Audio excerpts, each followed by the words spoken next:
Hey guys, this is EJ Holland with the Wolverine.com, back with another On3 Signee Spotlight. Today we have Enow Etta, Michigan's top-rated recruit.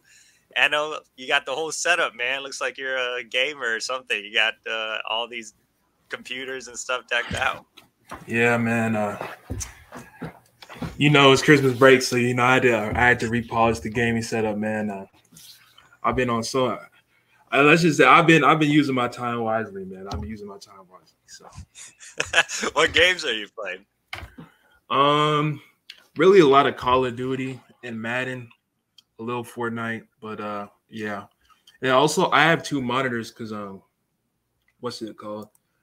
I started day trading recently, so I had to get a third monitor to kind of track the stock market, if that makes sense. See, Enow's already smarter than me, even though I'm a 30-year-old. I just spend all my money. I'm not stacking it up like Enow.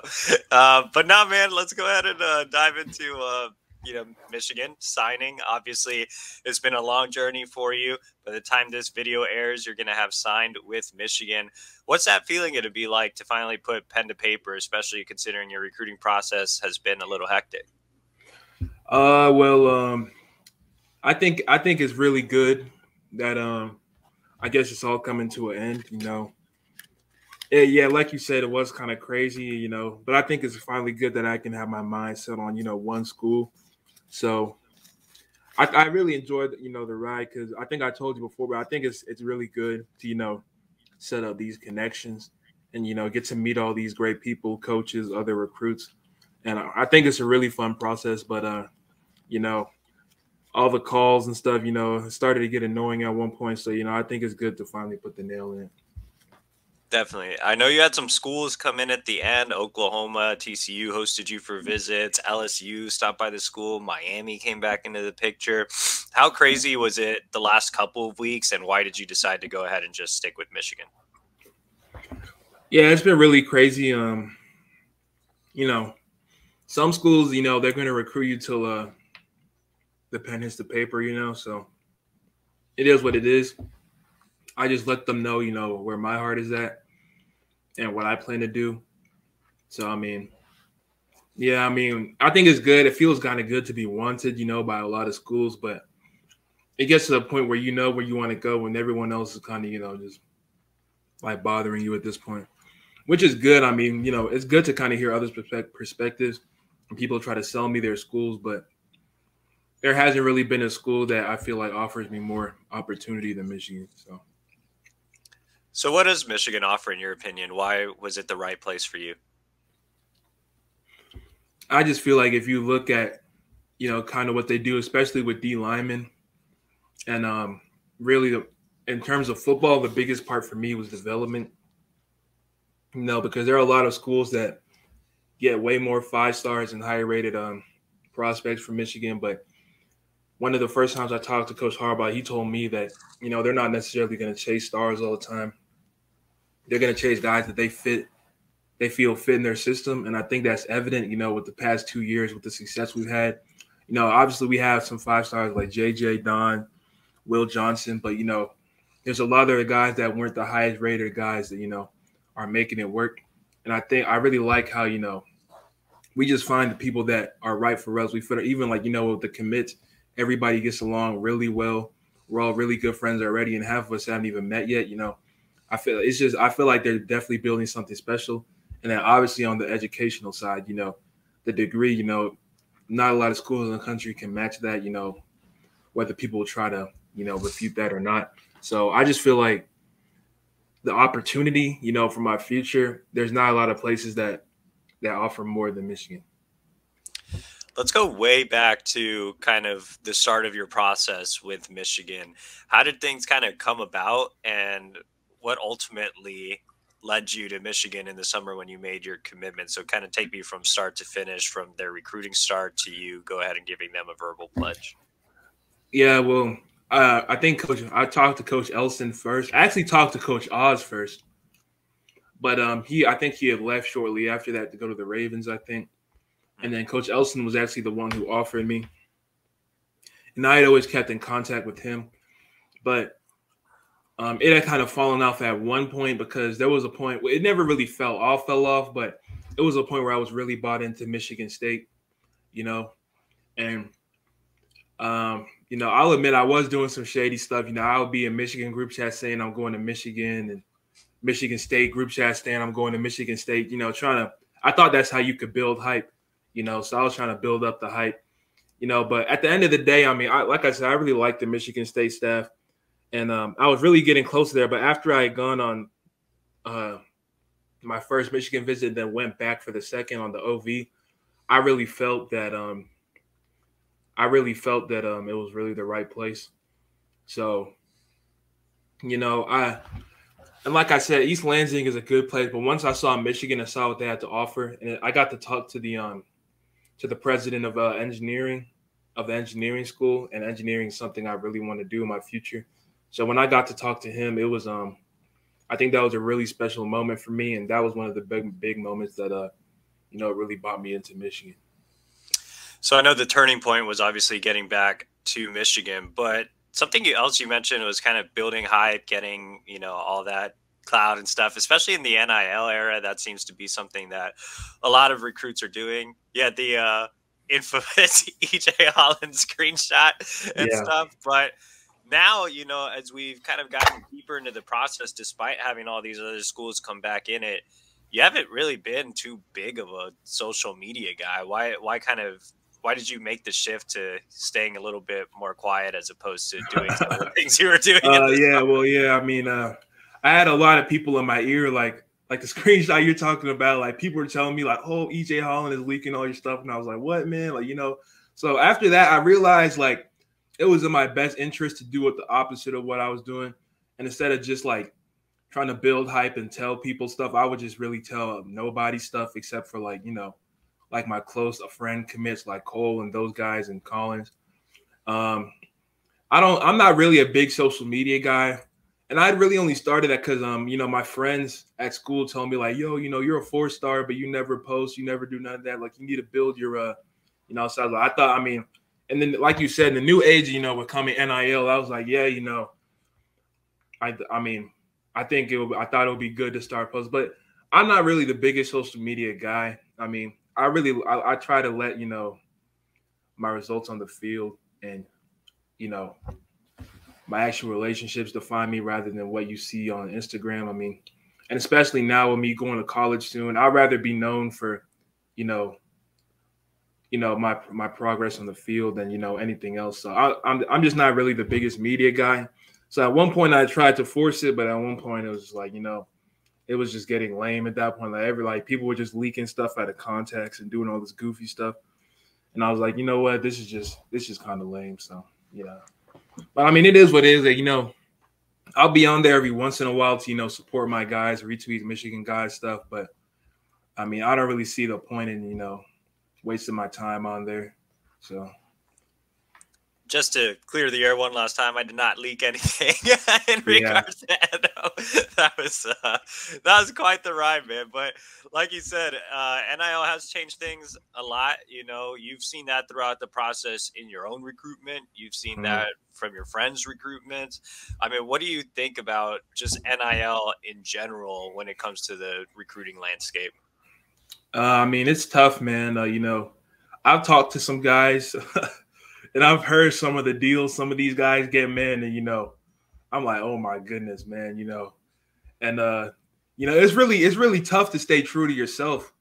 It's a lot of offers I could have taken, that were not Michigan, obviously, but I guess you just have to know what your best interest is. Like, some of these guys, money is their best interest, like they're gonna take the deal because that's what they want. But I just feel like on my path, like what I plan to do, like the money's just going to come, whether, I take it up front or not, it's just going to come. So I wasn't really the big, NIL doesn't really have a factor. Of course I want to make money, but I'm not going to go to a school because of NIL. Now, hopefully the school I choose, will have a good NIL program, but that NIL is not going to be, my deciding factor. It just, choosing somewhere based on money is just kind of foolish to me. Especially when you hear all these stories about how guys, aren't getting paid what they're promised, and you see all these guys entering the transfer portal. It just seems like a kind of lose-lose situation. Yeah, definitely. So you obviously are going to Michigan, which is, a school that has caught some flack on the recruiting side with NIL. They're doing a great job with the guys on the team and still sorting things out from a recruiting perspective. I mean, you as a recruit, what was your takeaway on Michigan's NIL pitch and what they have to offer on that front? Man, I mean, well, the main thing they always tell me is like, like, oh, we're not going to pay you up front, but once you're here, you'll have the opportunity to make a lot of money. So, I mean, like I said, money's not my biggest factor, so I don't really care as long as as long as I'm getting something. It's not the biggest because I'm already going to Michigan to be developed and to get my degree. So, like I said, I mean, the money's going to come one way or another, but I think I like the approach of how they want guys to come from Michigan and not for the money. Because I think you see how a lot of these schools where guys came for the money, and the second the money stops coming in, they're transferring. That I feel like that just hurts the team. But I mean, I like the approach because we're getting guys that we actually want on the team, and guys that aren't, kind of chasing the money. So I'm happy with it, but it's kind of tough. We lose a lot of battles to schools that are offering money, with guys, that we really could use. And I think you've seen that as, recruiting insiders. So I don't, it has its ups and its downs. I think it's great to stay, with a lot of dignity and, recruit the way you're supposed to, have people want to go to your school rather than want to get paid. But in this day and age, a lot of kids aren't going for that. So, yeah. We win some and we lose some. I mean, I've seen on Twitter, a lot of people give us slack for our class, but I think people should just be patient and see how it turns out because I don't think we've gotten one guy committed that we don't think can make an impact, So I guess we'll just see how it pans out. Yeah, like you said, there's been some criticisms of the class. You've been one of the leaders since you've committed. What do you think about the class yourself and the impact you guys can make? How undervalued do you think this class is? I think it's really undervalued. We have guys that are pretty underrated. Like I think you've seen like Nathan got rated a 4-star when he committed. I don't know if he was, but it's just like we have guys that, are kind of sleepers. Like people just see 3 stars and be like, oh, 3-star you, blah, blah, blah. But, the majority of NFL is 3 stars. I think people definitely forget that, and I feel like people also forget like the point of college is to develop kids, not to just take them and put them on the field. I feel like we have guys that with the right development can turn into monsters, and Michigan knows how to do that. We don't always get the highest 5 stars. Like I don't even think we had one 5-star on lineman, yet our O-line just won the award. So I think that kind of goes to show what Michigan plans to do. So the fact that they're picking guys they know they can develop, I think that people should just have faith and see how things turn out because I think these coaches know what they're doing, as you see in the past few years with the recent success. So like I said, I think people should just, wait. I think we have a really good class and I love every guy committed, man. Those are my guys. We talk literally every day. So I think people should just have faith, man. I think there's something really special brewing. So, yeah. You mentioned development a lot throughout this interview. How much do you think you can learn from a guy like Mike Elston, who's known as a teacher and developer of talent? Ben Herbert, who's the strength and conditioning coach and does wonders with the guys there. Jim Harbaugh, who obviously has NFL experience and so on. I mean, how valuable do you think going to Michigan will be from that development standpoint? Yeah, I don't think there's one guy on the staff that I can't learn from, even guys that aren't really my position coaches. So that's something I'd seen on all 3 visits, and I think that's something that's really special. Like you said, like Coach Herbert, especially, like I've met him a few times, and it's always great to talk to him, and it gets me excited, because every time I see him, he shows me the before and after pictures. He's like, "This is gonna be you," blah blah blah, and I'm like, "Yeah, I'm ready," and I'm ready to work. Like I said, I probably won't be able to graduate early, but. I mean, the second I sign, they're going to send me stuff to start working on. So I'm already bought in, but I think I think the results speak for itself on the field. Like I said earlier, I mean, we don't have a lot of 5 stars like some of these bigger like SEC schools or whatever, but we still find our ways to get the most out of. They still find the way to get the most out of their guys, and I think that really shows with the success that we're having. So when you cut up your tape, I mean, it's pretty easy to see you completely dominating at the level you played at the high school level. Um, Playing at that level, you didn't get to go up against a lot of D1 level guys. How excited are you to take that step up in competition and go against guys that are at that level? And how much do you think that'll help you better yourself as a player? Um, I think, I think it can't get much better than that, especially at Michigan. I was talking to Coach Elson about it. It's like we have a really solid O-line. So for me to just go against them every day in practice, like the saying, iron sharpens iron, like that's something I definitely look forward to. The only time I really got to play guys that are going to the next level were, at camps and stuff. And I did pretty good at camps, but, that isn't enough in Texas. Like they want to see you playing against the powerhouses and all that stuff, which I couldn't do. So that doesn't really matter to me because I don't really care about being rated a 5-star or anything like that. So I think it's definitely great, that I get to go up against, some really solid talent. And I think it'll really bring out the best in me. I feel like I haven't even touched the surface, what I can do. So I'm excited to see, what coach, especially Coach Elson and Coach Mentor, can do for me going forward. So, yeah. I know you've already developed a good relationship with Mike Morris. What have you kind of picked up from just watching him and your conversations with him as well? Definitely physicality. That's something I really like. I had noticed, that we talked about was that at the next level, it's not a cupcake walk. And, a lot of those guys can make it look easy because they've been used to it. But like even he told me like when he first got there, it's hard. You just have to, put your mind to it and, have that, mindset. So I think that's definitely something that is true, especially for me coming from a lower level of competition, making that jump to, really the O linemen that, are apparently the best in the country. So, I really like the sad thing is I don't think Mike is going to be there when I get there. I think he's probably going to the draft. So I think I'll still have Iyabi there and Chris Jenkins there. So that'll be all right. But yeah, I wish he could stay one more year because not even being able to practice with him, I learned a lot from him, about the next level. That's my guy. So. For sure. So we've talked a lot about football. You mentioned academics played a role during that turning point when you did make the decision to pick Michigan over Michigan State. Tell the fans a little bit about your academic aspirations.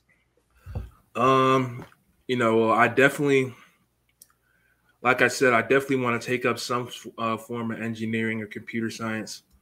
That would be really my dream. If I could graduate, with the engineering or computer science degree. That's something I've always wanted to do. Even before I started playing football. And then once I started playing, I realized like I could use football as a stepping stool to, get what I want to do on the academic side. I think, obviously Michigan being a top public university, the sky's the limit for what they can help me do. So I think I'm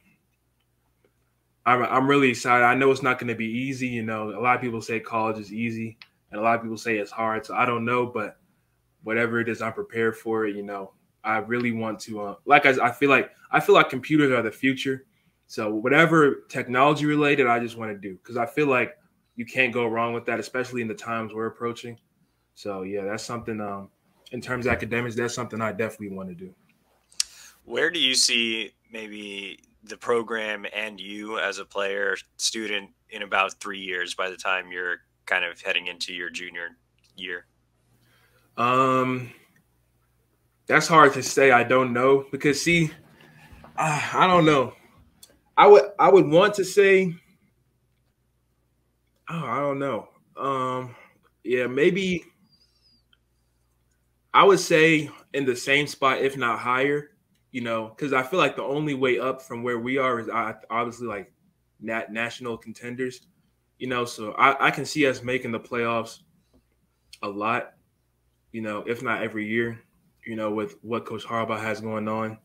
And Yeah, in terms of me, I don't know. I plan to buy into whatever the coaches want to tell me. So whatever I can do, I'm going to do on the field. Whatever they want me to do. So I can't really speak on my because I don't know what I don't know what the future holds. Where I would want to see myself, obviously, all the cliche stuff, all American, whatever.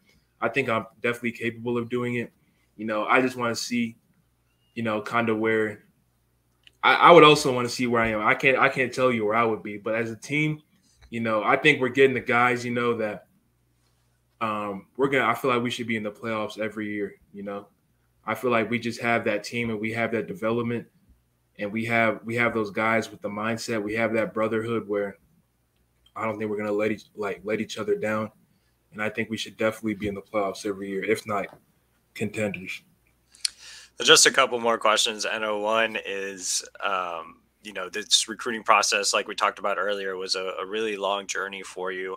It had some lows, but I know it also had a lot of highs. What was your favorite moment throughout the whole process?